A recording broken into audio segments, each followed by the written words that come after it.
¿Cuántos están contentos de que hoy es el día del Señor? Gloria a Dios.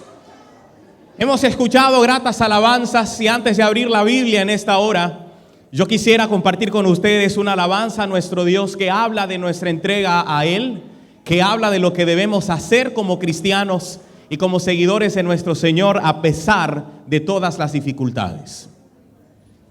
Por doquiera vayas, Cristo, yo voy a seguirte así. Si por valles o montañas contigo proseguir, si tormentas se enfrentara, peligrosas para mí, yo te seguiré aún así. En los desiertos de esta vida casi no te puedo oír,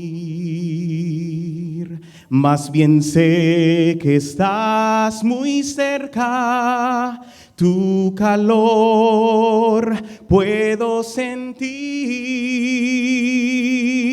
Si espejismos me intentaran atraer con ilusión, yo te seguiré con decisión. Señor, quiero ser tu siervo, mas no soy merecedor. Prometiste estar conmigo, dame tu poder y amor. Sé que hay luchas adelante, tengo que llevar mi cruz, mas te seguiré aún así, Jesús.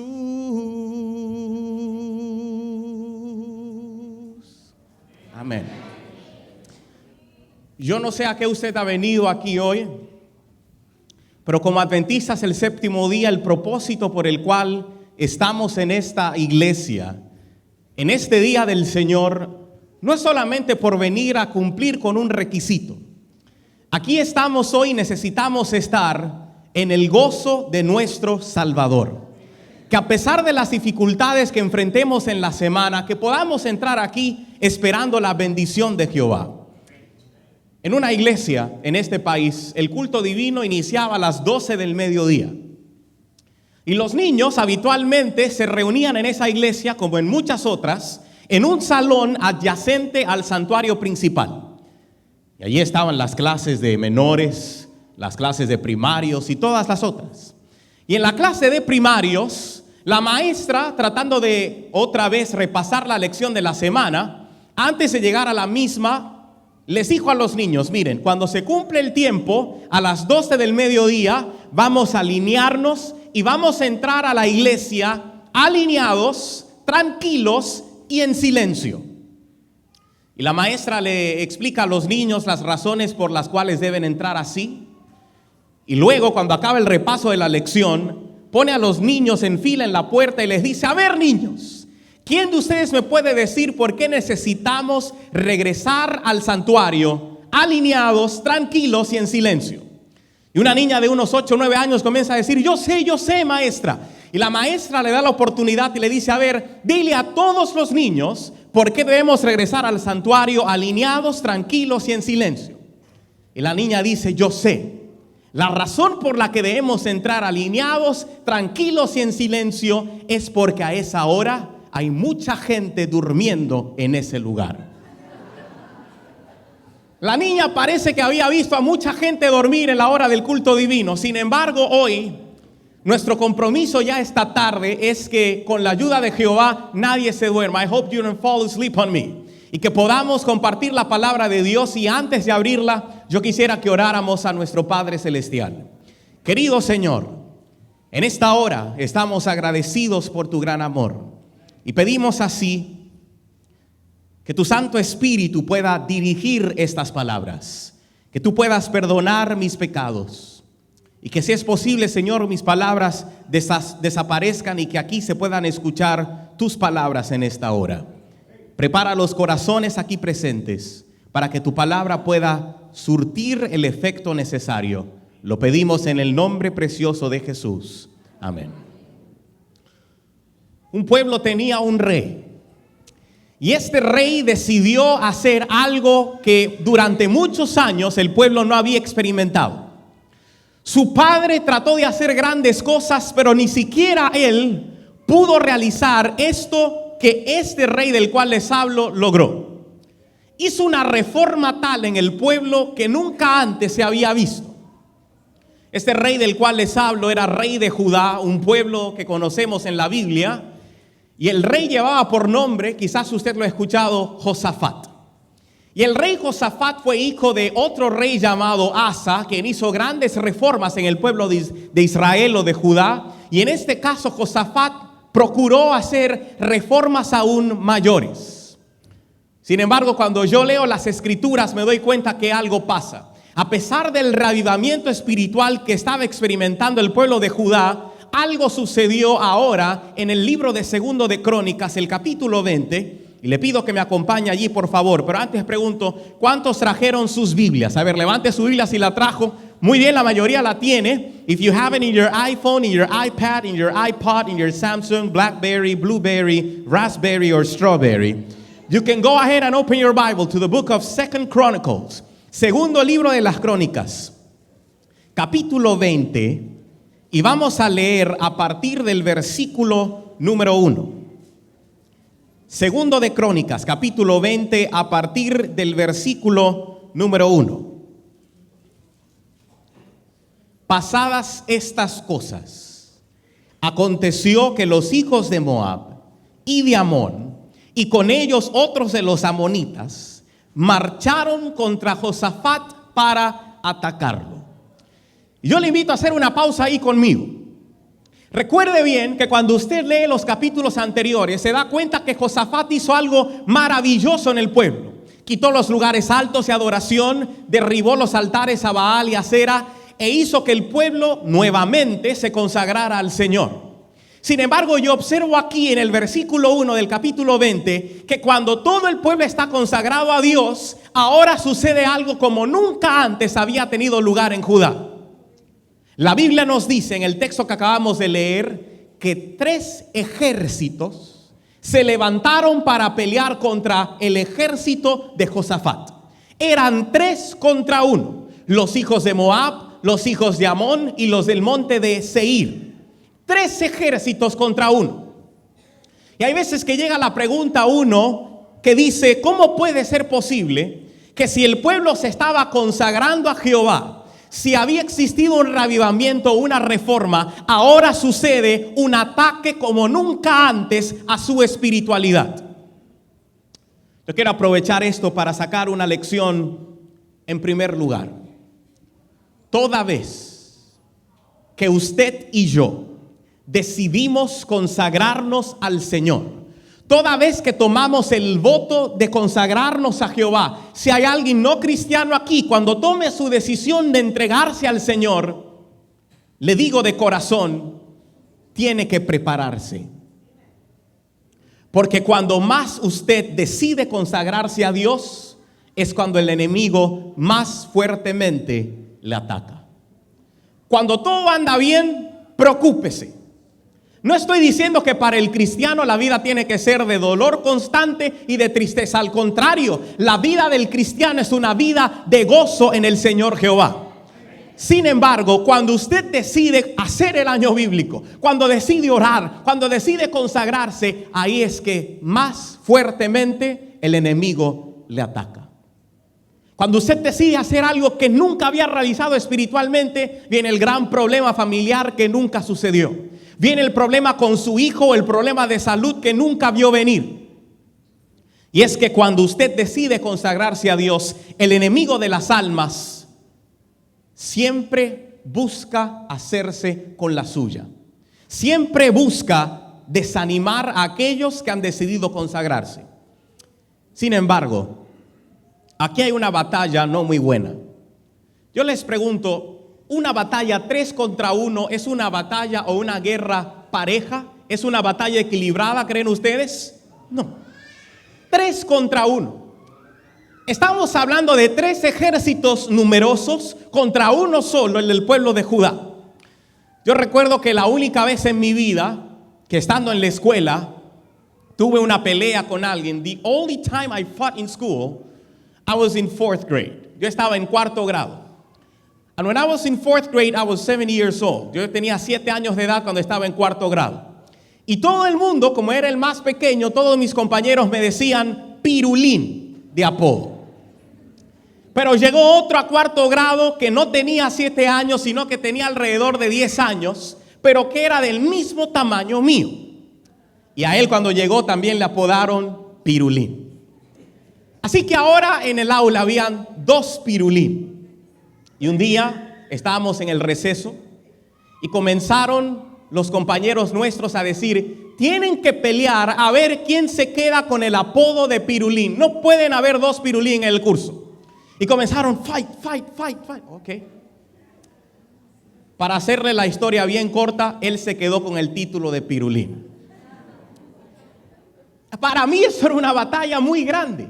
Una persona mayor que yo, una persona con mucho más fortaleza física que yo. Y aquí yo veo que también en el territorio de Judá ahora viene una gran guerra, 3 contra 1.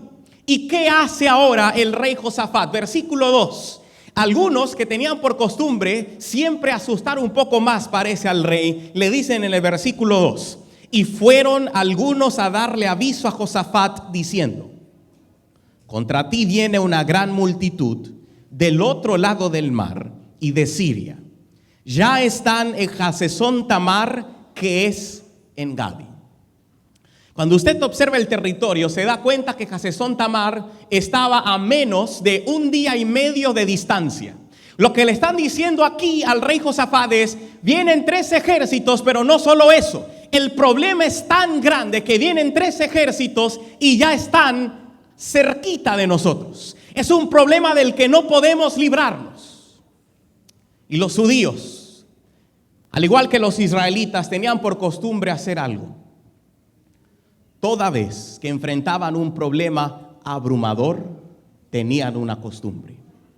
Yo sea de paso, el título del estudio de hoy es Victoria sobre los problemas abrumadores. Porque hay problemas que podemos enfrentar, sin embargo hay otros problemas que nos abruman. Toda vez que el pueblo de Israel enfrentaba problemas abrumadores, tenían una práctica en común. Por ejemplo, cuando salieron de Egipto, que el Señor los libertó, llegaron ante el Mar Rojo, con montañas a los lados y con el ejército de Faraón detrás.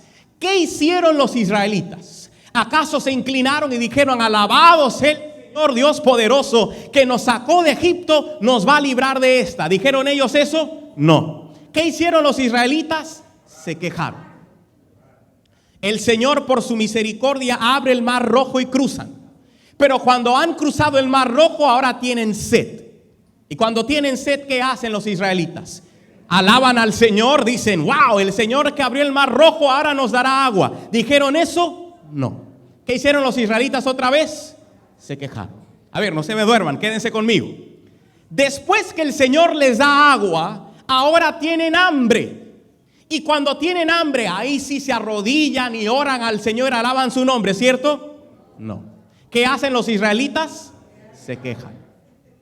Y el Señor por su misericordia los alimenta. Ellos habían pensado, por su costumbre, que la respuesta a su necesidad quizás estaba en sus quejas. Y usted diría: ¿qué pueblo tan terco el de Israel? Sin embargo, yo me atrevería a decir qué pueblo tan terco quizás también somos nosotros. Cuando llega un problema abrumador a nuestra vida, ¿sabe qué es lo primero que hacemos muchos de nosotros? Quejarnos. Señor, pero si yo doy el diezmo. Señor, yo voy a la iglesia, yo soy dirigente de la iglesia, yo tengo tantos años en la iglesia, yo predico, yo soy ¿qué pasa, Señor? ¿Por qué a mí?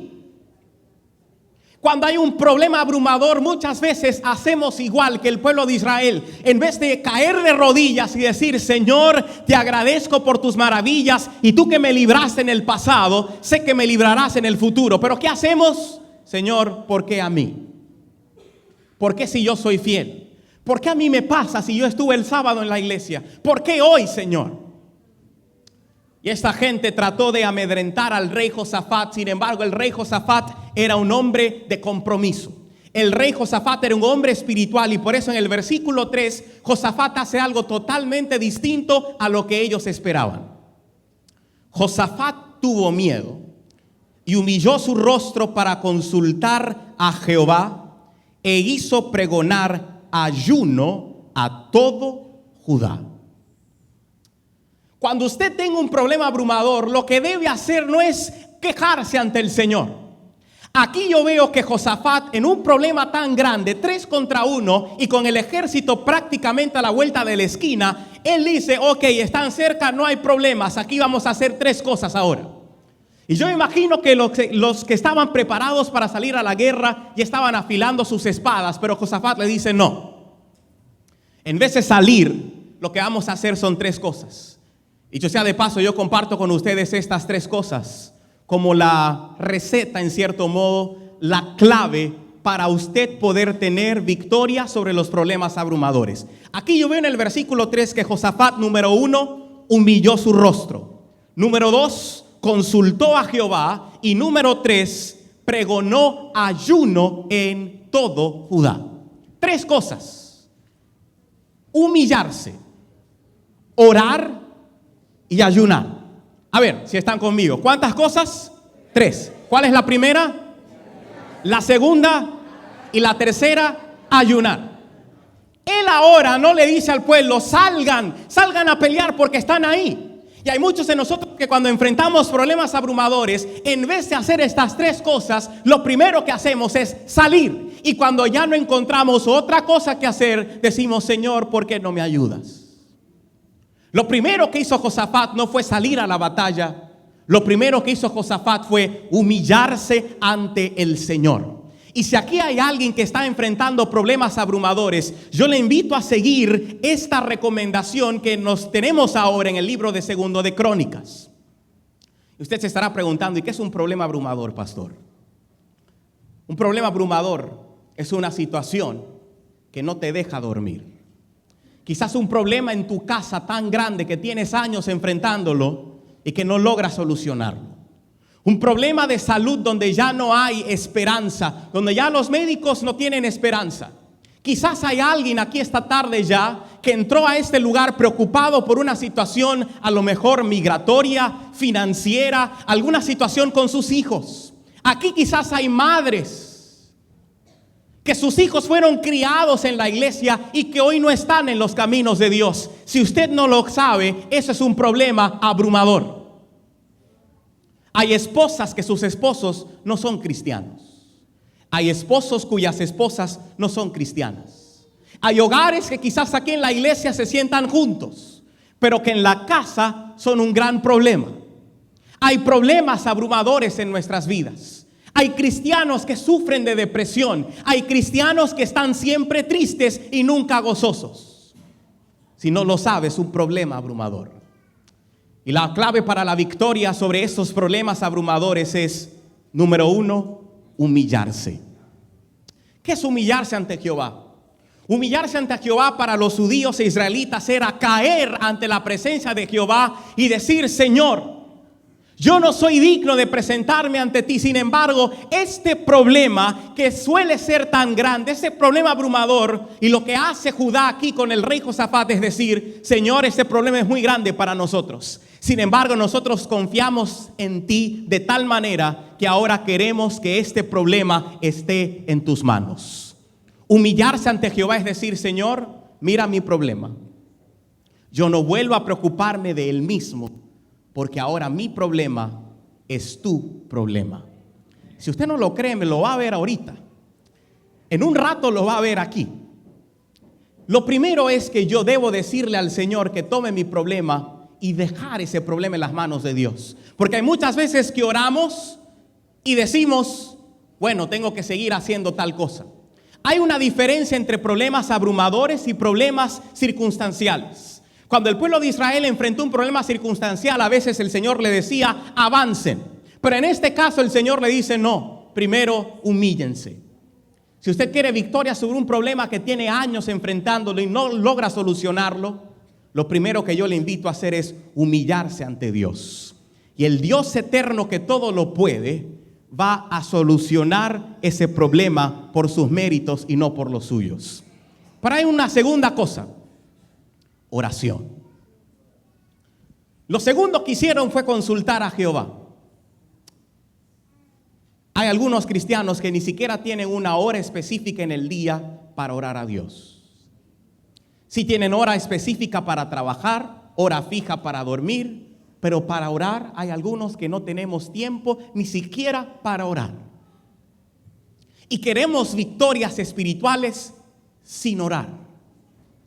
Aquí el pueblo de Judá y el rey Josafat se dan cuenta que humillarse es bueno, pero no es suficiente. Ahora dice que ellos oran, consultan a Jehová. Pero todo esto no se queda sin completarse si olvidamos lo tercero. ¿Qué fue lo tercero que ellos hicieron? Ayunaron. Eso es lo más difícil para un cristiano. Ayunar. Ayunar es muy importante. Si usted no cree que es importante, le invito a ver la vida de aquellas personas que la Biblia dice que ayunaron 40 días y 40 noches. Todos hoy día están en el cielo. Moisés, la Biblia registra que ayunó 40 días y 40 noches.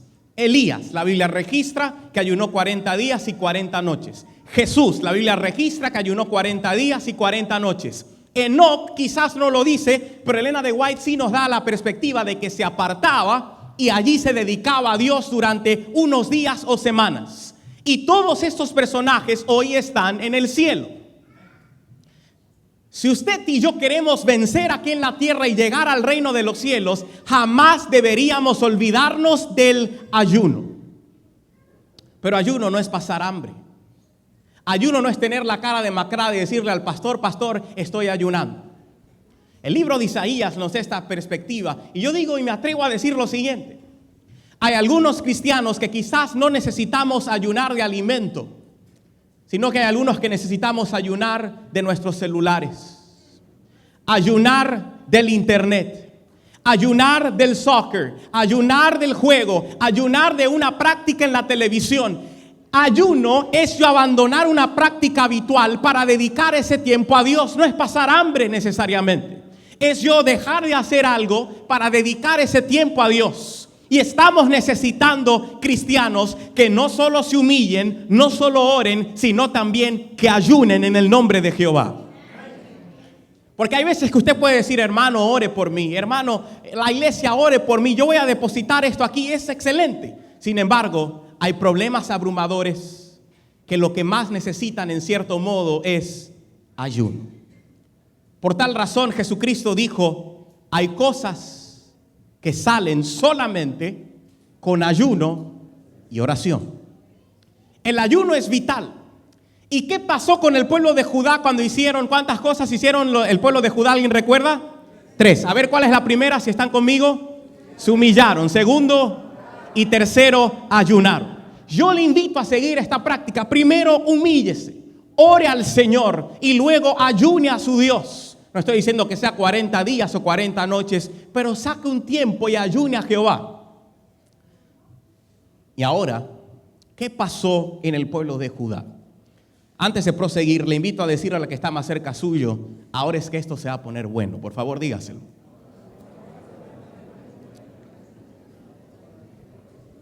En el mismo capítulo 20, el versículo 14,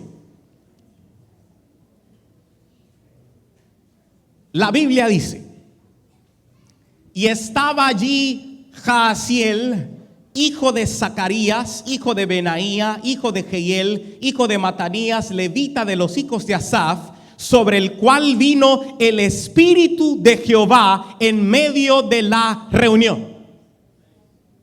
¿Qué era lo que necesitaba el pueblo de Judá? Lo que ellos necesitaban era una victoria sobre estos tres ejércitos. Sin embargo, hermanos, si no está entendiendo, se lo voy a explicar ahora.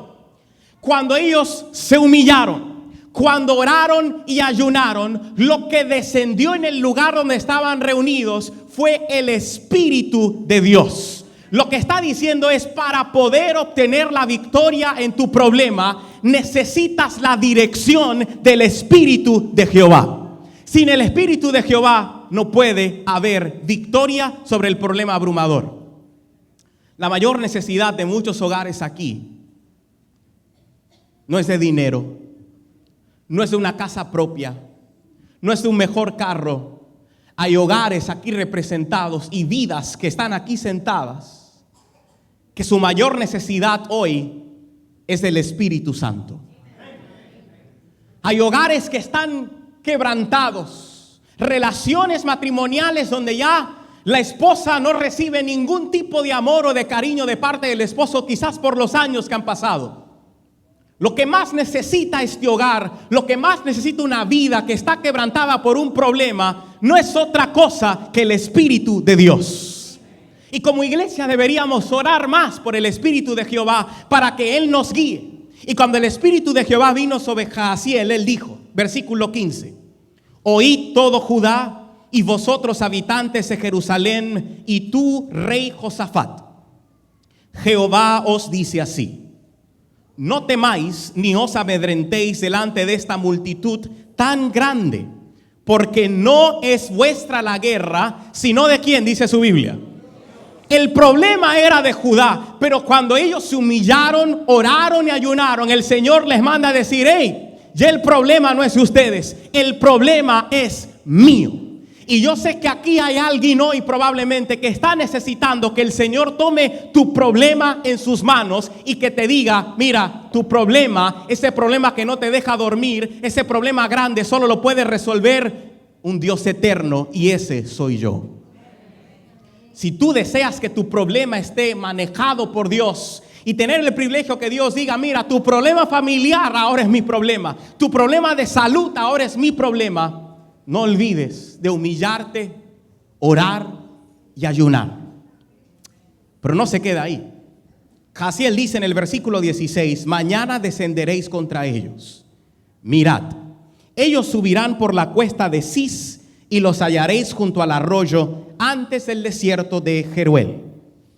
No tendréis, versículo 17, la lectura bíblica que leímos y que es un texto favorito de una de las hermanas que estaba aquí en plataforma. No tendréis que pelear vosotros en esta ocasión. Apostaos y quedad quietos, y veréis cómo la salvación de Jehová vendrá sobre vosotros, Judá y Jerusalén. No temáis ni desmayéis, salid mañana contra ellos, porque Jehová estará con vosotros. Los que tengan hambre, digan amén. Muy bien. Tienen hambre. Yo espero que sea espiritual, pastor. Sin embargo, si es física, ya vamos llegando al final, no se preocupe. Aquí está diciendo algo increíble la palabra del Señor. The Lord is saying to his people, listen, you're going out for war. However, I want you to do something. Since you already humbled yourselves, since you already prayed, since you already fasted, now I want you to listen to the Spirit and to be still. Quédense quietos. Cuando el problema es abrumador en tu vida, cuando lo entregas al Señor por medio de estas tres cosas y tú dejas que el Espíritu te guíe, Jehová de los ejércitos te dice: mi querido, ahora quédate quieto y deja que yo sea Dios. Lo que está diciendo aquí la Biblia es que cuando usted humille su alma, cuando ore y ayune, deje de estar buscando y seguir buscando. Ahora usted tome un paso atrás y diga: el Señor peleará y resolverá este problema por mí. Sin embargo, nos estamos olvidando de que estamos hablando de una batalla aquí en el libro del segundo de Crónicas, literal. Imagínense que el ejército de Estados Unidos le envía a Irak y le dice: usted va en el frente de batalla, pero cuando esté en el frente de batalla frente a los talibanes, no pelee, no tire un disparo, no haga nada, quédese quieto. ¿Es algo difícil, sí o no? ¿Qué le está requiriendo el Señor aquí a los judíos? Les está diciendo: necesitan tener fe. No es fácil ver el problema abrumador. No es fácil saber que la renta se cumple mañana y yo no tengo el dinero. No es fácil saber que ya me vienen a buscar porque no he cumplido con lo que me dijeron. Sin embargo, el Señor te dice: quédate quieto y permite que yo actúe por ti. Hay algunos cristianos que deberíamos aprender a quedarnos quietos. Siempre estamos tratando de ayudar a Dios. Dios no necesita su ayuda, mi querido. Al contrario, Él lo que necesita es su fe puesta en Él. Y cuando esa fe está puesta en Él, usted debe creer por fe lo que hizo Josafat. Versículo 18. Entonces Josafat se inclinó rostro a tierra, y también todo Judá y los habitantes de Jerusalén se postraron ante Jehová para adorar a Jehová. Yo les pregunto, ¿habían obtenido ya la victoria ellos? No. Pero aquí ellos están ya agradeciendo al Señor, caen de rodillas y alaban su nombre. Cuando usted presente a Dios su problema por medio de humillarse, orar y ayunar, mi hermano, yo le pido en el nombre de Jesús que viva su victoria. Viva su victoria. No se quede preocupado diciendo: bueno, ¿y será que el Señor me va a ayudar realmente? ¿Será que el Señor me escuchó? Did he hear my prayer? Lord, for real, I want to know. Mi hermano, si usted se lo presentó, permita que el Espíritu de Dios ahora actúe, que Jehová pelee y usted preocúpese por hacer algo. Alabe a Dios. Celebre su victoria por medio de la fe. La fe no consiste en ver. La fe consiste en creer aunque yo no pueda ver. Eso es fe. Sin embargo, yo veo muchos cristianos que creen que tienen mucha fe cuando piden y reciben lo que han pedido. El cristiano de fe es aquel que pide y que quizás no ve lo que pidió, pero sigue confiando de igual manera y con la misma intensidad en su Señor. Cuando usted ore, cuando se haya humillado, cuando haya ayunado, haga lo que hizo Josafat. Cuando usted sienta que el Señor le envía su espíritu y que ya prometió y que cumplirá, arrodíllese y agradézcale a Dios. No deje de orar. Y el versículo 19 agrega: y se levantaron los levitas de los hijos de Coat y de los hijos de Coré para alabar con gran clamor a Jehová, el Dios de Israel. ¿Saben lo que dice Elena de White en uno de sus escritos? Ella dice: como cristianos deberíamos alabar a Dios más de lo que lo hacemos.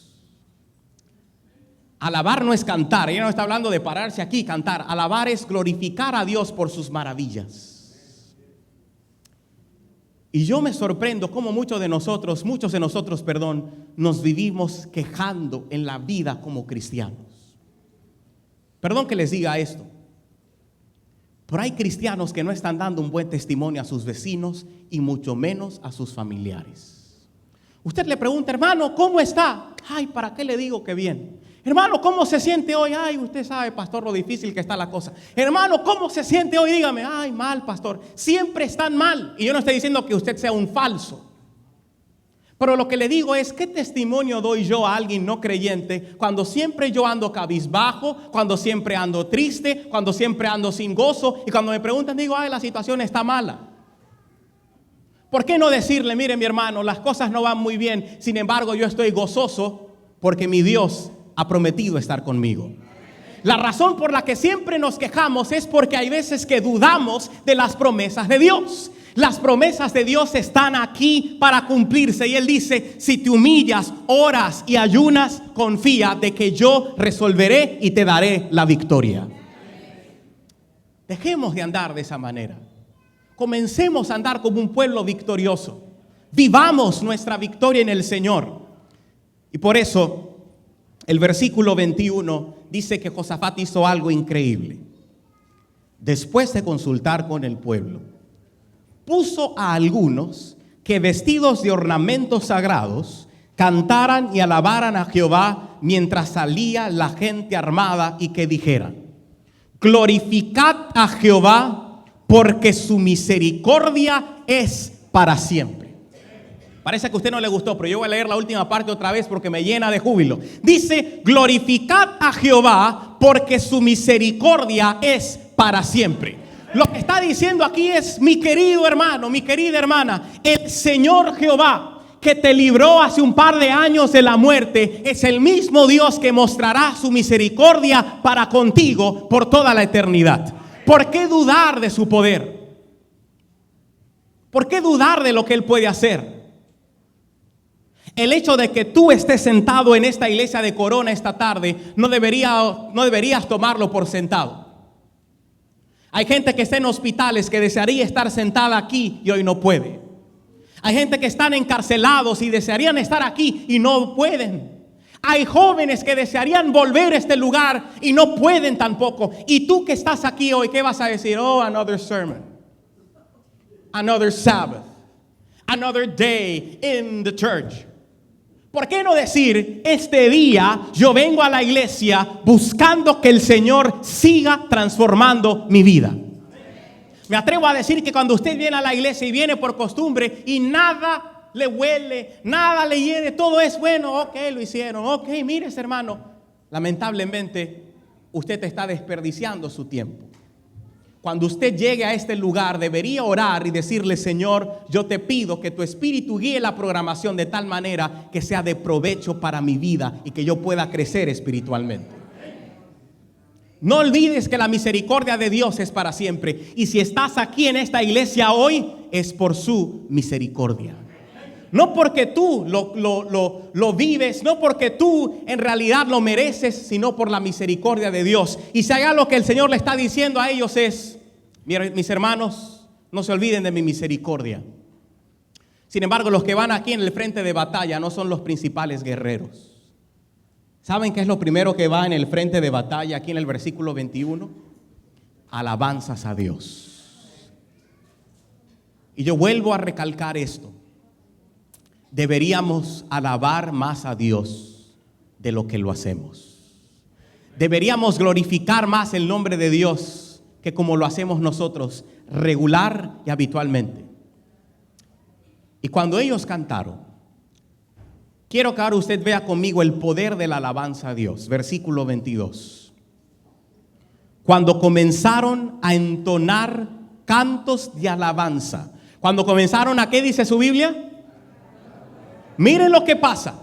Jehová puso emboscadas contra los hijos de Amón, de Moab y de los del monte de Seir que venían contra Judá y se mataron los unos a los otros.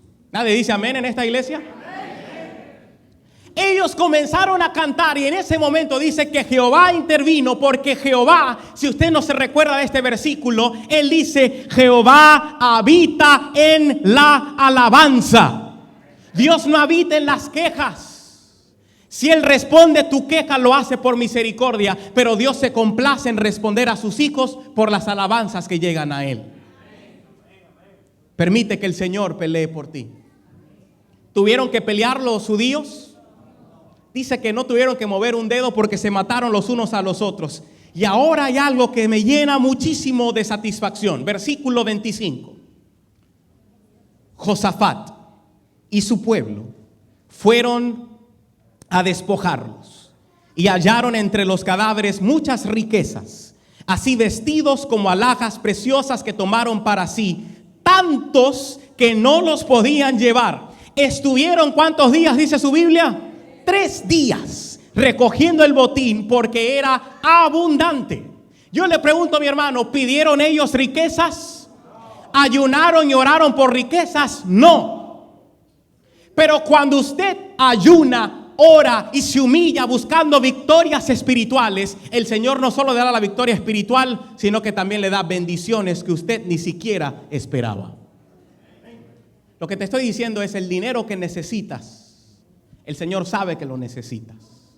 En primer lugar, busca resolver tus problemas espirituales y Jehová te va a dar no solo el problema espiritual, sino también te va a dar la victoria sobre algo más que tú estás necesitando en tu vida. Quiero llegar a la parte final. para decirles que en el versículo 26 ellos llegaron a un lugar donde sería bueno que todos lleguemos.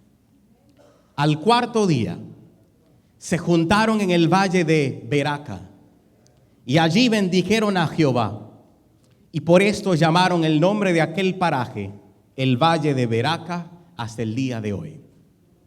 Hay algunas Biblias que tienen la traducción de la palabra Beraca. Beraca significa bendición en el hebreo original. Es singular, no es plural. Está hablando de que ellos llegaron al valle de la bendición. ¿Y qué importancia tiene esto? Vaya conmigo al último texto de hoy, Proverbios el capítulo 10 y el versículo 22, para que usted pueda observar conmigo qué tan importante es que nosotros lleguemos al valle de Beraca en nuestra vida espiritual, al valle de la bendición. Libro de Proverbios, el capítulo 10 y el versículo 22. Allí dice el proverbista: la bendición de Jehová es la que enriquece y no añade tristeza consigo. Gloria al Señor. Cuando usted llega a obtener la bendición, la Beraca de Jehová, no hay tristeza en su vida, sino que usted es un hombre de fe que vive por fe, recibiendo la bendición de Jehová en cada momento de su transcurrir por esta tierra. Sin embargo, necesita hacer tres cosas: humillarse, orar y ayunar. Si quiere que el Espíritu de Dios le dirija, humíllese, ore y ayune. Si desea que el Señor le diga: tu problema ahora es mío, ore, humíllese y ayune. Si desea que el Señor le dé la victoria sobre el problema abrumador, haga estas tres cosas, pero no se olvide de celebrar su victoria por fe y de alabar a Dios por sus maravillas. ¿Cuál es la bendición de Jehová? El libro de Malaquías, el capítulo 3 y el versículo 10, no lo vamos a leer por falta de tiempo. Tiene un texto que los adventistas leemos habitualmente, pero que leemos en algún momento lo leemos mal. Decimos: y yo os abriré las ventanas de los cielos y derramaré sobre vosotros bendiciones hasta que sobreabunde. El texto no dice bendiciones.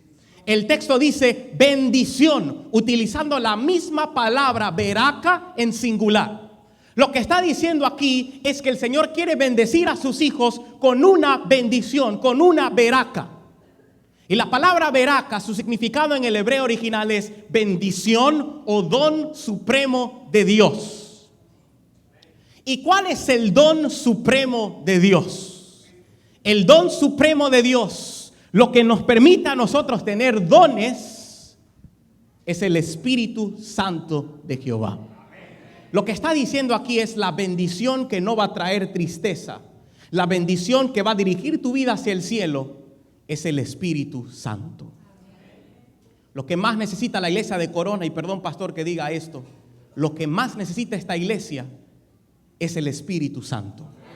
Lo que más necesitan las vidas aquí representadas es el Espíritu Santo. Y lo que más están necesitando personas con problemas abrumadores no es dinero, no es otro médico, no es una casa. Lo que más estás necesitando es el Espíritu de Jehová que guíe y resuelva el problema que hay en tu vida. No olvidemos. Llega a su casa y lea el resto de la historia de Josafat.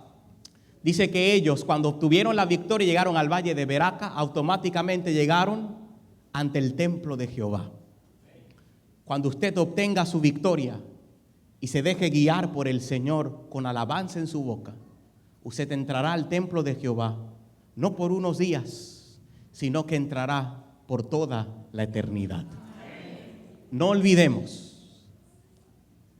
humillarse, orar y ayunar. Dejarte guiar por el Espíritu de Dios. Dejar que Él pelee por ti. Creer por fe y alabar su nombre antes de ver la victoria, antes de ver tu hijo bautizarse, antes de ver la sanidad, antes de ver a tu esposo venir a los pies de Dios. Celebra tu victoria, porque todas las promesas del Señor Jesús son apoyo poderoso de nuestra fe, no para quejarnos, sino para vivir en victoria, gozándonos en nuestro Rey de Reyes y Señor de Señores.